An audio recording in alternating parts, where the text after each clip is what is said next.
रीमा, आप हमें सबसे पहले समझाइएगा, हमने बहुत इसके ऊपर बात की है, मुख्तलिफ शिकवार इसका जायज़ा भी लिया है, मुख्तलिफ आरा का इजहार किया है, बट अगर ये अदालत के सामने जाता है तो क्या ये ठहर पाएगा? क्या पूरा का पूरा कलअदम करार हो सकता है? कुछ शिकें हैं जो सस्टेन हो सकती हैं। जी शुक्रिया लीना। मेरी नज़र में ये जो कानून है, जो अमेंडमेंट है, इसमें कुछ ऐसे फंडामेंटल स्ट्रक्चरल इश्यूज हैं कि मुझे नहीं समझ आएगी कि आप कुछ प्रोविजंस को कैसे प्रोटेक्ट कर सकते हैं।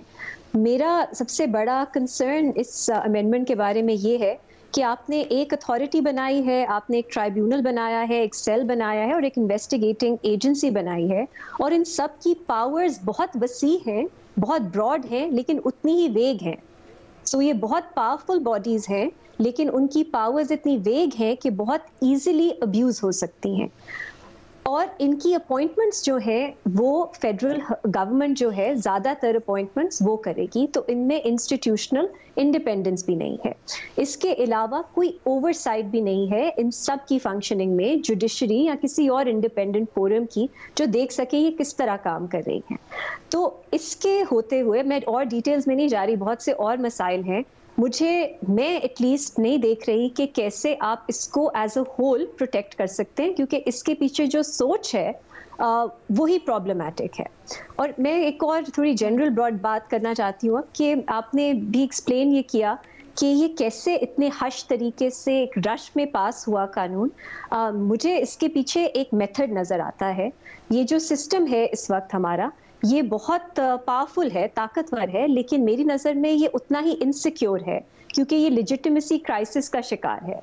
और उसके सामने जो हर्डल्स हैं, उसमें से एक तो जुडिशरी थी, जिसको 26th अमेंडमेंट और मजीद कवानीन के ज़रिए हल कर लिया गया एक तरह से उस मसले को।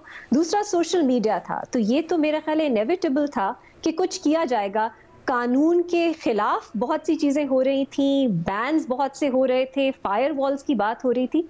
कुछ एक्सपेक्टेड ही था कि सोशल मीडिया का ये जो हर्डल है, इसको काउंटर करने के लिए कोई कानून साजी होगी। सो ये कोई ऐसा नहीं है, मेरा ख्याल है इसके लिए नियत ही वो थी। सो आई एम नॉट सरप्राइज्ड कि ये पास हुआ, क्योंकि इसमें मुझे गुड फेथ एटलीस्ट मुझे नज़र नहीं आ रहा।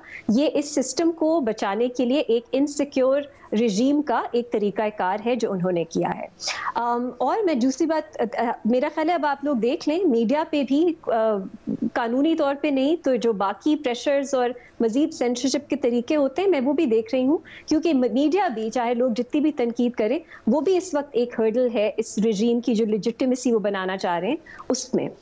दूसरी बात मेरे लिए जो बहुत अहम है, और हाँ मैं ये भी सोचती हूँ कि बहुत से लोग जो इस कानून की तो खिलाफ वर्जी करेंगे, लेकिन इस सिस्टम को, इस रिजीम को वो डिफेंड करते हैं, कब उनका भी वो वक्त आ जाएगा, वो क्या रेड लाइंस होंगी जब वो कहेंगे अब ये कॉस्ट बहुत बढ़ गई है, अब ये रिजीम को सपोर्ट नहीं किया जा सकता। दूसरी बात, आपने क्योंकि बात की कि अदालत इसको कालादम कर दे, अतर मिनिला साहब थे इस्लामाबाद हाई कोर्ट में, जिन्होंने ऑर्डर पास किया था, ऑथर जज, जब इमरान खान साहब के टाइम पे इसी तरह की तरामीम की कोशिश की गई थी। तब वो हीरो थे उन लोगों के लिए जो इमरान खान साहब को अपोज करते थे, लेकिन अब तो वो टेंटेड जज हो गए हैं बहुत सी लोगों की नज़र में। वो तो एक्टिविस्ट जज हैं, वो तो सिस्टम के खिलाफ हैं। तो अब अगर ऐसे ही कोई जज, मुझे नहीं मालूम कॉन्स्टिट्यूशनल बेंच अब किस तरह परफॉर्म करता है, एक सब्सर्वियंस का एलिमेंट है एग्जीक्यूटिव से इन बेंचेस पे, लेकिन अब अगर वो ऐसा कोई फैसला करते हैं तो क्या हम कहेंगे कि ये तो एक्टिविज्म है, ये क्या पॉपुलैरिटी कॉन्टेस्ट है? ये कौन होते हैं विल ऑफ द पीपल जो हमारी पार्लियामेंट्री सॉवरेंटी के खिलाफ फैसले कर रहे हैं, क्योंकि ये तो पार्लियामेंट ने कानून साजी की है। सो ये एक बहुत इंटरेस्टिंग पैराडॉक्स है, क्योंकि अगर आप देखिए लीना, हमारी ये जो शानदार पार्लियामेंट का ये जो गोल्डन लेजिस्लेशन हमने देखी है जब से ये आई है इनटू एग्जिस्टेंस, वो क्या उन्होंने कानून साजी की है। मैं आपको गिनवाती हूँ वो कवानीन जो इंसानी हुकूक, अदलिया, इलेक्टोरल सिस्टम को कमजोर करते हैं, और आप मुझे गिनवा दें कोई ऐसे कवानीन जो कोई बेहतरी लाते हैं। हमने इलेक्शंस एक्ट में अमेंडमेंट्स देखी, गलत फैसलों को अदालती फैसलों के खिलाफ और गलत इकदाम को प्रोटेक्शन देने के लिए। हमने जुडिशरी में देखा, नंबर बढ़ा दिया, एक अब्सर्ड 33 कर दिया सुप्रीम कोर्ट का, कोई सेंस नहीं बनती क्यों।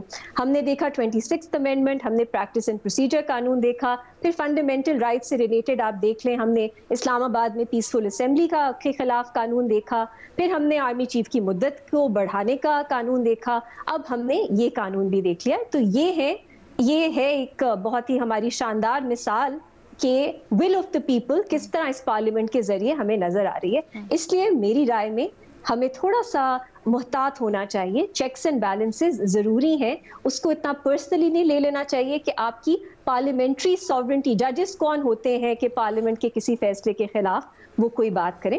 ये जरूरी है कि फंडामेंटल राइट्स के ऊपर एक रिव्यू हो, एक इंडिपेंडेंट या एटलीस्ट एग्जीक्यूटिव या पार्लियामेंट के बाहर कोई इदारा हो जो रिव्यू करके एक फैसला कर सके कि ये फंडामेंटल राइट्स की ब्रीच करता है कि नहीं। लेकिन अब इंटरेस्टिंग होगा क्योंकि कुछ लोग हैं जो जिनकी नजर में ये सिस्टम बचाना भी बहुत जरूरी है, जिनके लिए पार्लियामेंट्री सॉवरेंटी, इसमें भी कॉन्ट्रडिक्शन है क्योंकि ये सिस्टम वो खुद मानते हैं विल ऑफ द पीपल को तो रिप्रेजेंट नहीं करता, लेकिन पार्लियामेंट्री सॉवरेंटी भी बहुत जरूरी है। लेकिन अब वो इस कानून को भी अपोज करते हैं, तो वो क्या करेंगे अगर अदालत में ये चैलेंज हो? वो क्या अदालत के पावर को, जुरिस्डिक्शन को सपोर्ट करेंगे कि वो इसको कलअदम करे, या वो पार्लियामेंट्री सॉवरेंटी को सपोर्ट करेंगे, या वो इस सिस्टम को सपोर्ट करेंगे जिसके लिए सोशल मीडिया एक हर्डल है। So it's an interesting situation, but by and large Alina हम गिनवाते हैं जुडिशरी के जुराइम, क्या क्या गलत फैसले उन्होंने दिए, ये एक मजीद इजाफा कर रहा है कि पार्लियामेंट ने किस तरह गलत कानून साजी की, और सब पार्टीज ने मिलके, कोई भी इससे बाहर नहीं है, कि किस तरह वो मजीद जो है वो आपकी फंडामेंटल राइट्स, आपकी फ्रीडम ऑफ एक्सप्रेशन, ओवरऑल एक जमहूरी जो फंडामेंटल्स होते हैं एक सोसाइटी के, उसको नुकसान पहुंचा रहा है।